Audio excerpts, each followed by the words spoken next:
हमारे इलाके में एक मुरीद साहब आए हुए थे काफी साल पहले, किसी पीर साहब के। उन्होंने कहा था कि हमारे पीर साहब की नमाज अल्लाह ने माफ कर दिया है। मैंने पूछा था कि क्यों? कहा इतना तकवा हो गया, इतनी इबादत किए हैं कि उनको अब ये जाहिरी नमाज की जरूरत नहीं है, वो बातिनी नमाज पढ़ते हैं। मैंने उनको एक स्प्रे मारा था, वो अभी तक आए नहीं वापस।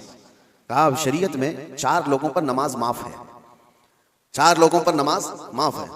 नाबालिग बच्चा हो तो नमाज माफ है, अभी मतलब उस पर नमाज फर्ज ही नहीं हुई। दूसरे पागल हो, दिमागी नहीं है, तो भी नमाज माफ है। और तीसरे औरत की जो माहवारी आती है हर महीने, हैज के दिनों में औरत को नमाज माफ है। चौथे बच्चे की विलादत हो जाए औरत, उसके बाद उसको निफास जो आता है वो 40 दिन तक भी हो सकता है मैक्सिमम, उतने दिन औरत को नमाज माफ है। ये 4 लोग हैं जिनको नमाज माफ है। मैंने मुरीद साहब से कहा था पीर साहब को पूछ लेना इन 4 में आप क्या हो? या तो तुम्हारा पीर नाबालिग होगा इसलिए नमाज माफ हो गई, या तो पागल होगा इसलिए माफ है, या तो फिर वो 2 कैटेगरी जो बड़ी डेंजर है। पूछ लेना। मेरे अजीजों, गौसे पाक पर नमाज माफ नहीं हुई तो ऐरे गैरे नथु खेरे की बात क्या है? सुल्तानुल औलिया गौसे पाक रदी अल्लाह तआला अन्हु के साथ ये हुआ था। आप नमाज पढ़ रहे थे, बादल का टुकड़ा एक साया बन करके आपके ऊपर तारी हुआ और उससे आवाज आने लगी, ए अब्दुल कादिर, मैंने तुझ पर सारे हराम को हलाल कर दिया है, मैंने तुझे नमाज माफ कर दी है, तूने इतनी इबादत कर डाली।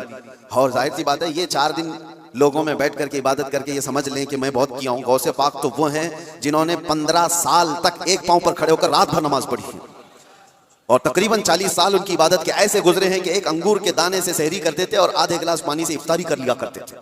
ये गौसे पाक की इबादत और मुजाहिदात इतने सालों के बाद अगर कोई कहे उनको तो बात तो ऐसी लगती है ना कि शायद दिमाग में ये बात आ जाए, हाँ इतने सालों की इबादत हुई, बादल के टुकड़े से आवाज आए कि अब्दुल कादिर मैंने सारे हराम हलाल कर दिए तुम पर और नमाजें माफ कर दी।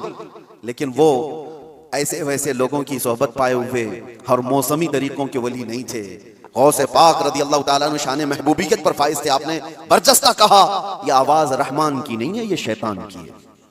जब नबी पाक सल्लल्लाहु अलैहि वसल्लम पर नमाज माफ नहीं हुई तो मैं कौन होता हूं? अल्लाह के रसूल सल्लल्लाहु अलैहि वसल्लम जो साहबे शरीयत हैं, हुजूर ने नमाज नहीं छोड़ी, और वो भी आखिरी वक्त तक। जानते हो रिवायात में मौजूद है उस वक्त रसूलुल्लाह सल्लल्लाहु अलैहि वसल्लम हुजरे से बाहर आ रहे थे जब आपकी वफात को चंद ही दिन बाकी थे।